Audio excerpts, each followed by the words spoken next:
Programa ADV Jus. Oferecimento Qualisystem Informática. Automação em serviços para a área do direito. 3234-2720. Olá, meus amigos do ADV Jus. No ar, mais um novo programa. E já começo te agradecendo por me acompanhar sempre aqui na TDRP Canal 9 da NET, nas nossas redes sociais, no Face, no Instagram, no nosso site, o advjus.net. Muito obrigado pela sua companhia, pela sua fiel companhia de sempre. Hoje, com imensa satisfação, nós vamos apresentar o ADV Jus interativo. Aquele mesmo formato que você já elegeu e que gosta muito. Eu também, com várias participações. Muito interessante. O ADV Jus está no ar. Fique aqui.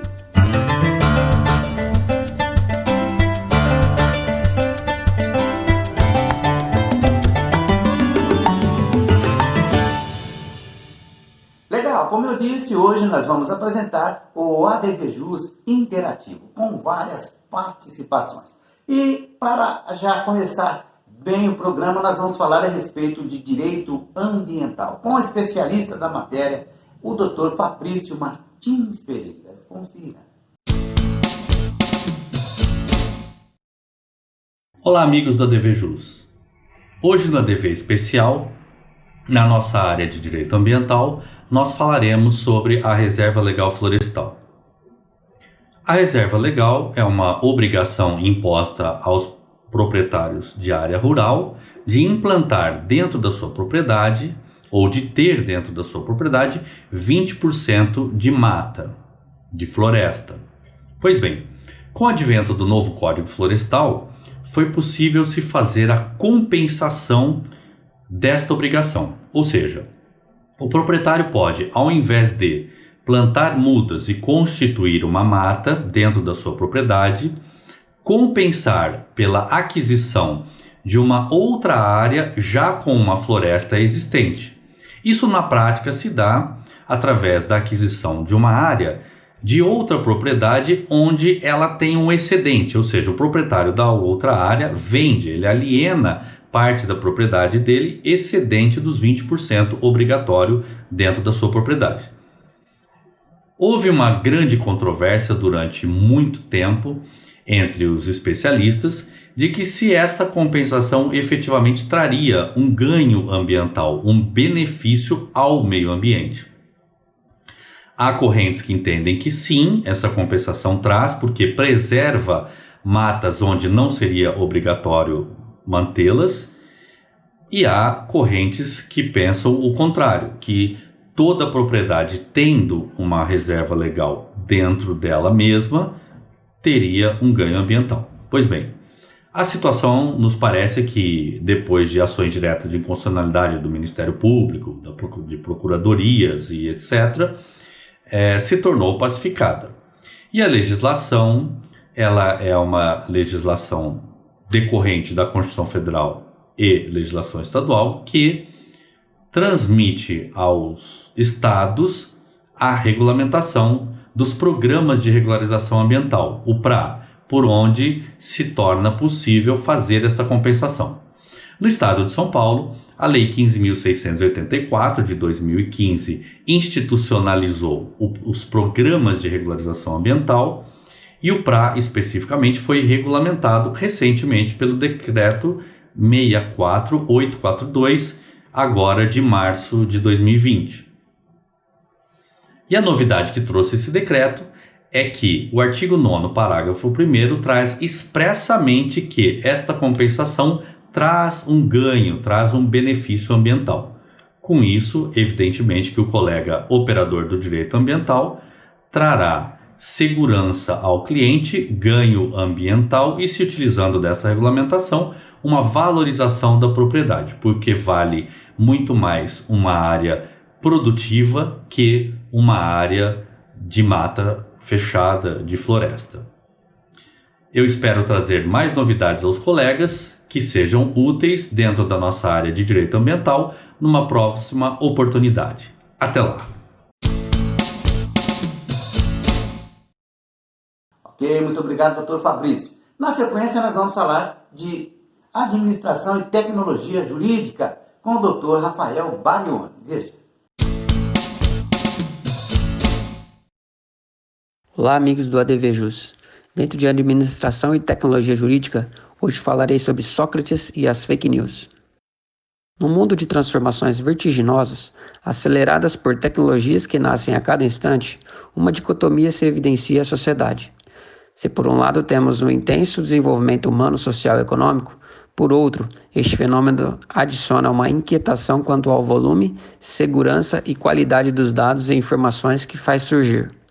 Neste mundo paralelo digital, surgem novas preocupações e ganha relevo novas áreas do conhecimento focadas em criar métodos para tratar, analisar e valorar essas informações. Acaloram-se debates no campo da ética e da moral. Surgem ainda preocupações legais quanto ao controle e uso dos dados. A exemplo, o Marco Civil da Internet, Lei Geral de Proteção de Dados e, finalmente, aparecem enfermidades como a propagação das fake news. E o que se vê atualmente quanto ao uso dessas ferramentas é uma explosão na divulgação de informações de modo desvirtuado e direcionado, conduzindo falsas notícias capazes de destruir reputações, causar prejuízos, influenciar decisões, opiniões e até o destino de países, as eleições.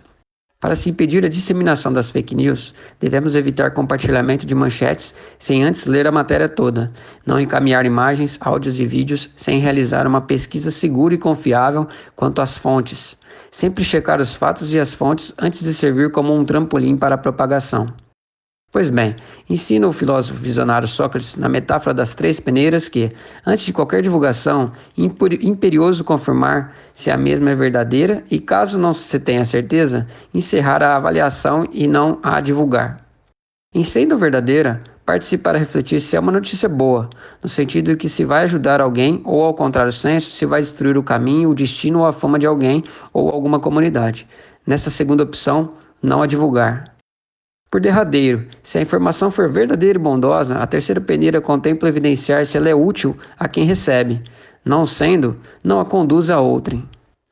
É evidente, por fim, que é muito útil, verdadeira e contemporânea a teoria das 3 peneiras de Sócrates, ressaltando ainda que a ética socrática se direciona para o conhecimento e vislumbra o alcance da felicidade como fim da nação.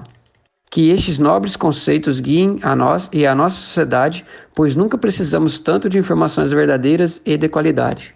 Em breve voltarei com novos temas de administração e tecnologia. Legal, doutor Rafael. Agora direito condominial, com quem entende. Doutor Márcio Espímpolo, veja.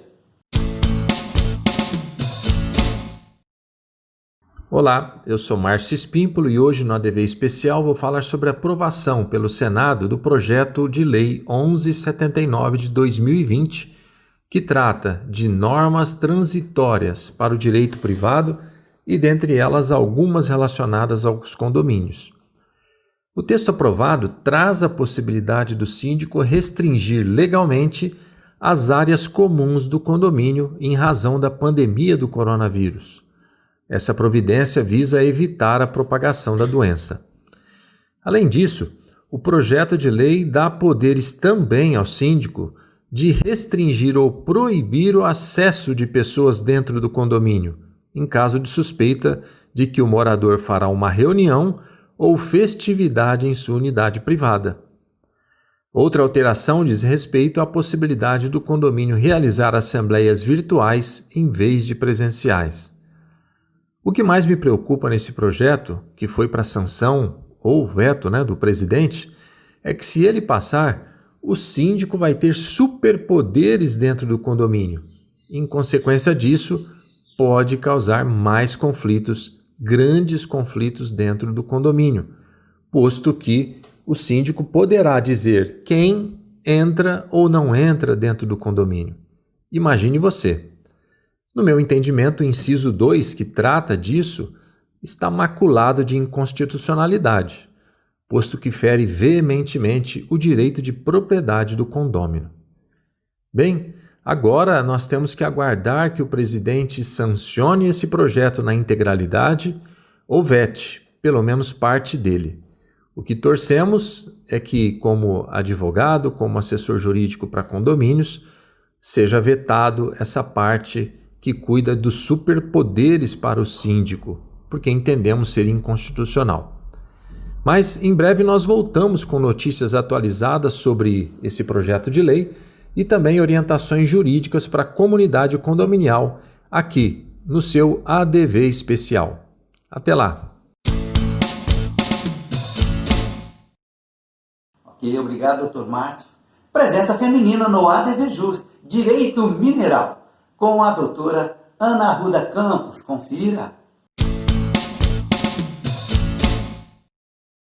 Olá, pessoal! Dentro do direito minerário, nosso papo será com base na seguinte questão: o que seria do mundo se a mineração não existisse? Bem, a humanidade pratica atividades mineradoras desde o início da sua civilização, quando suas ferramentas, armas e outros utensílios eram feitos com materiais rochosos.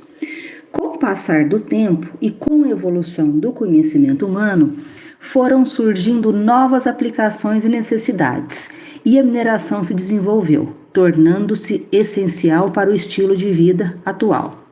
Assim, voltamos à questão: o que seria do homem sem atividade minerária? Bem, as residências atuais contam com inúmeros componentes metálicos, principalmente de aço e ferro, em suas estruturas. A única forma de obter a matéria-prima para esses componentes é a partir da mineração. Sem ela, não seria possível a existência de nenhuma casa ou prédio que fossem seguros o bastante para viver. Os principais meios de transporte, como carros, aviões, trens, dentre outros, não poderiam existir sem a mineração. Todos os seus componentes são compostos por ligas metálicas e metais que são extraídos da natureza.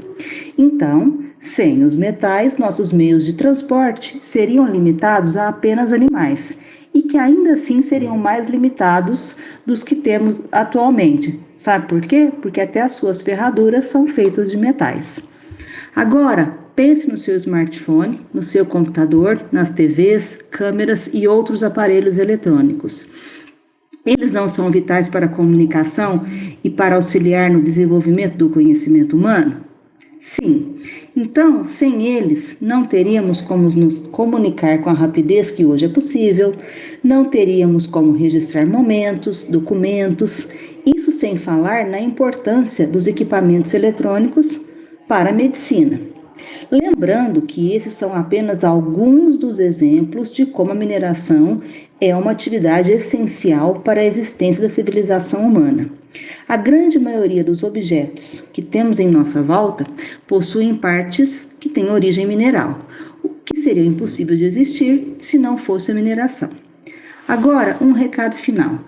Temos que ressaltar que, por mais que seja importante, toda atividade mineradora deve ser feita de forma menos nociva possível ao meio ambiente. Grande abraço e até o próximo ADV Jus. Ok, muito obrigado, doutora Ana Cândida. Agora espaço para a nossa estante jurídica do ADV Jus TV. Veja aí. A estante ADV Jus de hoje destaca a seguinte obra: Direito Previdenciário Esquematizado. É a 9ª edição. Autoria: Marisa Ferreira dos Santos. Editora Saraiva. É mais uma obra para você retirar da estante e conferi-la.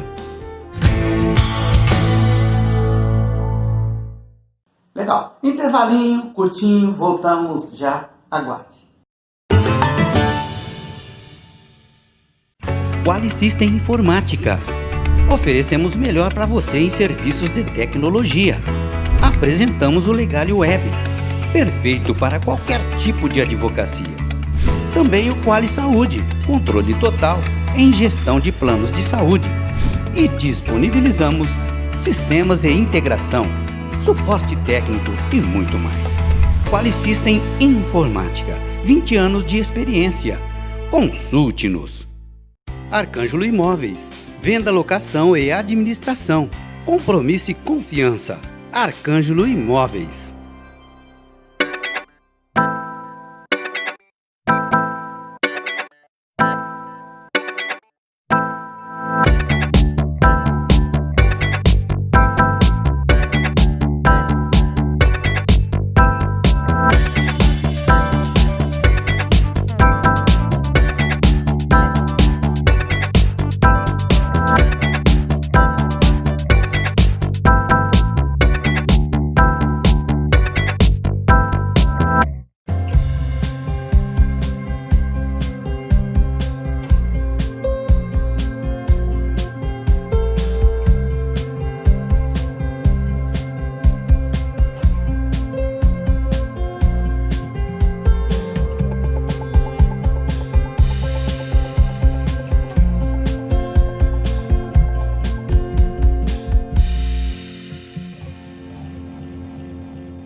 Legal, voltamos então com a segunda parte do ADVJus TV de hoje e que você está acompanhando, já viu, que é o ADVJus Interativo. Nós vamos trazer novamente, aqui para você ver novamente, duas apresentações muito especiais no nosso ADV especial. Nós vamos falar primeiramente de prática processual penal com o Dr. Joaquim Romão Neto. Veja.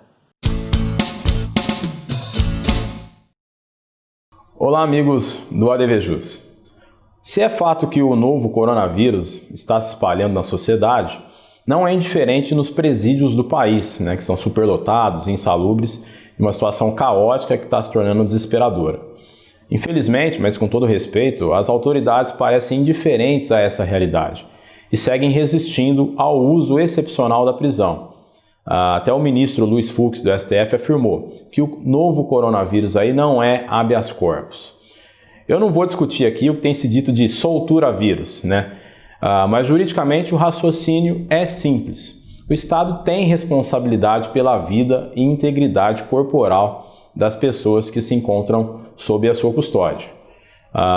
Então é o seguinte, o Judiciário tem recebido sim a impetração de diversos habeas corpus, até mesmo coletivos, com fundamento aí no Covid-19, no risco à saúde dos detentos ante o possível contágio, já que lá nos presídios também o isolamento é impossível e também não tem testes. A Justiça tem entendido que o pedido de liberdade não implica, por si só, na admissão automática do habeas corpus e a concessão da prisão domiciliar ao detento que não está no grupo de risco.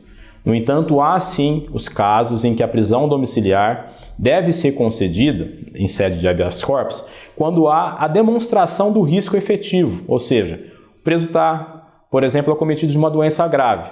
E aí é melhor receber os cuidados médicos em casa, que são mais adequados do que aqueles prestados pelo Estado. Um outro fundamento também é a classificação do crime, que tem que ser revelado como fator para a negativa desse habeas corpus. Então, por exemplo, no caso de um crime hediondo, não tem se concedido os habeas corpus com fundamento na Covid-19. Então, a pandemia, ela não só pode, como deve servir de fundamento em certos casos para a concessão do habeas corpus. Não em todos, mas também dizer que em nenhum caso é equivocado. Para concluir, é o advogado, no seu mistério, que vai analisar os aspectos de cada caso concreto para concluir sobre a viabilidade ou não da impetração do habeas corpus, pois o que tem se verificado é que os fundamentos judiciais do decreto da prisão e depois da manutenção da prisão não vão se alterar simplesmente pela eclosão da pandemia. Muito agradecido pela sua atenção. Até o próximo ADV especial. Ok, agora eu quero abrir espaço para Código de Defesa do Consumidor. Em tempos de pandemia, toda atenção é parte. Veja a apresentação, a exposição, melhor dizendo, do Dr. Alessandro Rojas. Olá! E se sua empresa não conseguir cumprir com sua obrigação perante o consumidor em decorrência das medidas para conter a Covid-19? Muitos fornecedores de produtos ou serviços estão sendo atingidos pelas medidas para enfrentamento do estado de calamidade pública e da emergência de saúde pública de importância internacional decorrente da coronavírus, Covid-19, levando assim à impossibilidade de cumprir com suas obrigações contratuais perante seus consumidores. Então, o que fazer nesses casos onde o fornecedor de produtos ou serviços não pode cumprir sua obrigação em decorrência, por exemplo, de impedimento de continuar sua atividade empresarial devido à Covid-19? A primeira providência do fornecedor de produtos ou serviços é cumprir seu dever de informação, previsto no artigo 6º, inciso 3º do Código de Defesa do Consumidor. Assim, caso a empresa esteja impossibilitada de prestar o serviço ou de entregar o produto, deverá notificar o consumidor de que, diante de fato de força maior, no caso a pandemia de coronavírus, não poderá cumprir a sua obrigação. Recomendamos a utilização de canais virtuais de comunicação com seu consumidor, avisos no site da empresa, redes sociais e envio de e-mails, disponibilizando avisos claros sobre as consequências da paralisação de serviços e ou entrega de seus produtos. Por exemplo, se houver qualquer modificação no prazo de entrega do produto ou serviço, Tal alteração deve ser imediatamente comunicada ao cliente, pois diz respeito aos termos contratados pelo consumidor. Entretanto, havendo a impossibilidade absoluta de cumprimento da entrega do produto ou serviço, em razão das restrições impostas pelos poderes públicos, o consumidor deverá ser integralmente restituído das quantias já pagas para aquisição do produto ou do serviço. Agora, caso o consumidor deseje o cancelamento, não tendo a empresa alterado as condições do contrato, o fornecedor deverá analisar caso a caso, pois, se o motivo da desistência se basear em preservação da vida, saúde e segurança do consumidor, direitos esses garantidos pelo Código de Defesa do Consumidor, e não tendo a empresa possibilidade de garantir a preservação desses direitos, não poderão ser aplicadas medidas que tragam onerosidade excessiva, mesmo que previstas em contrato. Portanto, utilizando-se da boa-fé e buscando o equilíbrio nas relações entre consumidores e fornecedores, zelando pela harmonia dos interesses, os conflitos gerados em decorrência da pandemia de coronavírus podem ser solucionados sem grandes prejuízos, enfatizando que o bom senso será essencial para mitigar os impactos da Covid-19 nas relações de consumo. Sou Alessandro dos Santos Rojas, advogado especializado em assessoria jurídica para empresas, e logo voltarei com novos temas relacionados ao direito do consumidor, aqui no ADV Especial. Até breve!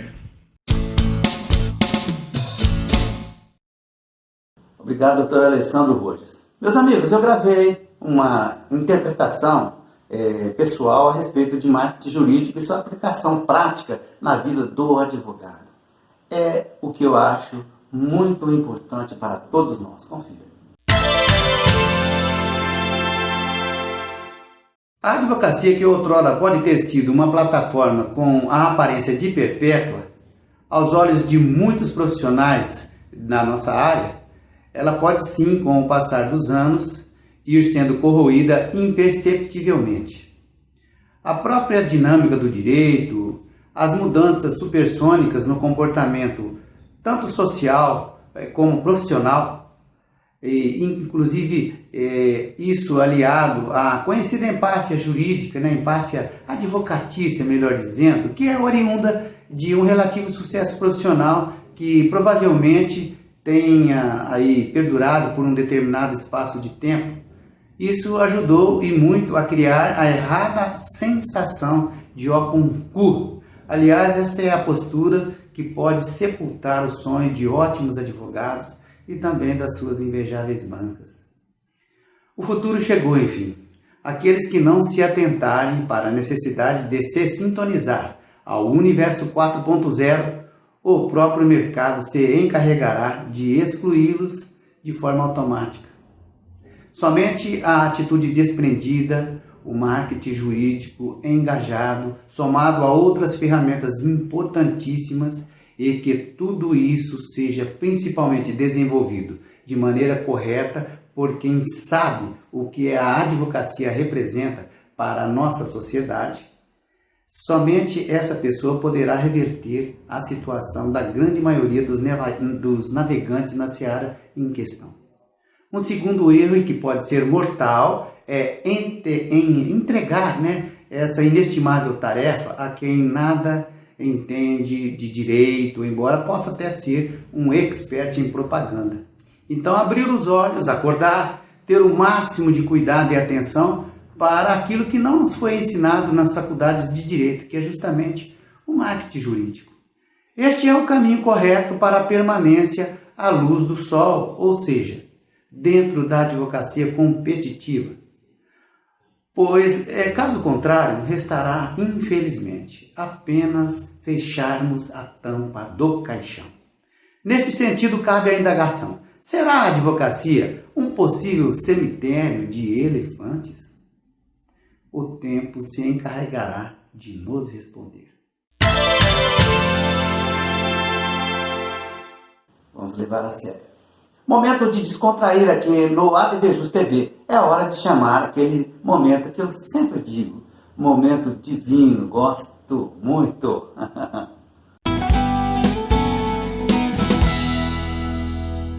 Vinho Chardonnay de Papi, vinho tinto vermelho rubri com reflexos granada, olfato, aromas de morango, cereja, toques de trufa, baunilha, tostado e final mentolado e herbáceo.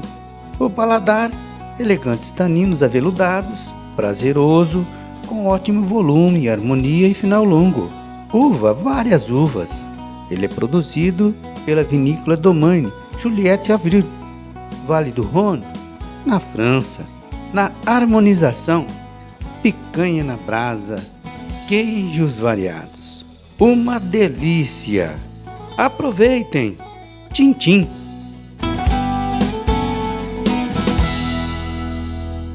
O vinho vai sempre bem. Meus amigos, nós vamos ficando por aqui. Prometemos voltar breve com um novo ADV Jus, um ADV Jus inédito, ok? Conto sempre com a sua audiência, com a sua preferência. ADV Jus, estou ligado, ADV especial. Venha você também fazer parte, venha você também ser integrante do ADV especial. Peço que você, por favor, se inscreva em nosso canal do YouTube, que é youtube.com/advjusnet. E visite o nosso site, que está maravilhoso. Ok? Um forte abraço, até o próximo.